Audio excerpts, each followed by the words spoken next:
Cookery சேனலை பார்த்து யார் வேணாலும் சமையல் பண்ணலாம். ஆனா சுவையான சமையல் பண்றது எப்படி? நான் இதயம் நல்லெண்ணெயில சமையல் பண்றேன். ஆஹா ஓஹோன்னு பாராட்டுறாங்க. நீங்களும் இதயம் நல்லெண்ணெயில சமையல் பண்ணுங்க, பாராட்ட வாங்குங்க. தினம் தோறும் வாங்குவே இதயம் இதயம்.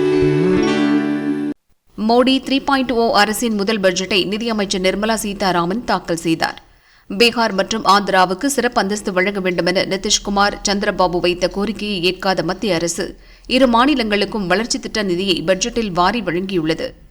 குறிப்பாக ஆந்திராவில் புதிய தலைநகர் அமைக்க 15,000 கோடி ரூபாய் மத்திய பட்ஜெட்டில் ஒதுக்கப்பட்டுள்ளது. உணவு தானிய உற்பத்தியை பெருக்க வசதியாக போலாவரம் நீர்ப்பாசன திட்டத்திற்கு மத்திய பட்ஜெட்டில் முக்கியத்துவம் அளிக்கப்பட்டுள்ளது. ஆந்திராவில் சாலை உள்கட்டமைப்பு மேம்பாட்டு பணிகளில் மாநில அரசுக்கு மத்திய அரசு துணை நிற்கும் என மோடி அரசு உறுதியளித்துள்ளது. விசாகப்பட்டினம் சென்னை இடையிலான தொழில் வழித்தட திட்டத்திற்கு முக்கியத்துவம் அளிக்கப்படும் எனவும் கூறப்பட்டுள்ளது.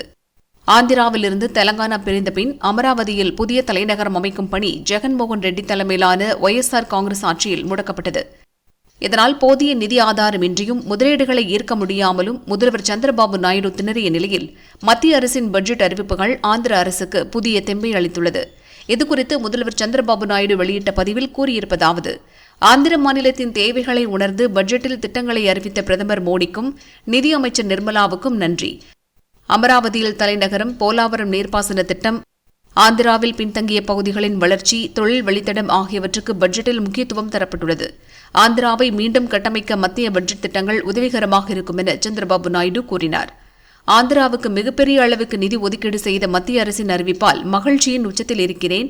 எங்கள் நீண்ட நாள் எதிர்பார்ப்பு நிறைவேறியுள்ளது என சந்திரபாபுவின் மகன் அமைச்சர் நாரா லோகேஷ் கூறியுள்ளார். இந்த நாள் ஆந்திர வரலாற்றில் முக்கியத்துவம் மிகுந்த நாள். எங்கள் மாநில மக்களின் கனவுகளை நிறைவேற்ற எடுத்து வைக்கும் முதல் அடி இது எனவும் நாரா லோகேஷ் கூறினார்.